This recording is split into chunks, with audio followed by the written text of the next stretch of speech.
All right, we are about to make some, what are we making, Seth? Some meatballs. Meatballs, okay. I got my son over there. He's crunching up all of our breadcrumbs there, okay. And then we have our ice cream scooper. We don't need that, but we have some ginger and also some onion. Very easy peasy. We got our bowl here. Okay, so you want to take your breadcrumbs. We're going to place it into a bowl with some milk. So we have our onions minced. My son has all of our breadcrumbs nice. And you can buy your breadcrumbs. You don't have to have them like that. Those are not seasonings we're using. Hand me the salt and then the pepper. We're going to get our breadcrumbs into a bowl with some milk. So we have our breadcrumbs. We're going to add a dollop of that milk up in there. It's kind of like how you would start off making your meatloaf. But of course, you know, meatballs. They're little small meatloaves. Let this sit there for a little minute so it can kind of congeal together, okay? So some of those breadcrumbs can soak up some of this milk. All right, and then it's going to be the secret of having a nice smooth tasting meatball instead of, you know, soupy or having it with dried breadcrumbs in there. You want the breadcrumbs to soak up some of that milk there. And now we're going to add our onion. Let's go ahead and add that onion stuff. Okay, very good.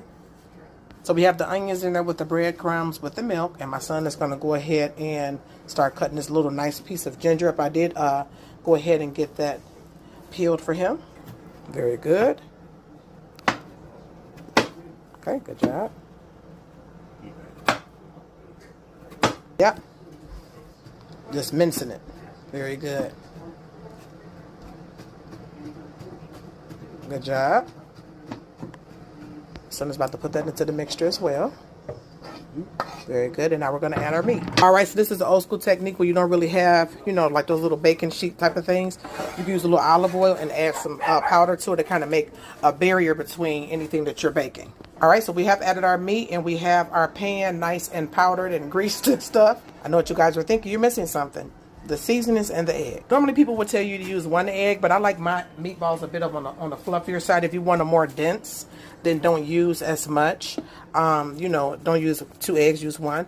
A good amount of oregano. You could even use some basil here, depending on what type of meatballs you're making, okay? And then, except you're going to put some of that sea salt up in there, some of that ground pepper, and just get it around in a good circle. That way, when we mix it up, it's a good amount. And a good amount of pepper. Very good. My son is giving it a good stir. Guys, we're almost finishing up. The next thing you want to take yourself is an ice cream scooper. That way, why? Because it'll help you to make the perfect meatball, okay? All right, so we made about 15 of them in total. We're going to get this in the oven. And the rest of the mixture that we have, we're going to put it right there on top of that stove there. Okay, so those are the bake. You want to bake that at 200 degrees. I got it on 240, you know. 200 degrees for 20 to 25 minutes. And the rest, I have this pot here that's going. And I'm going to throw some olive oil up in there real fast. Bada bing, bada boom.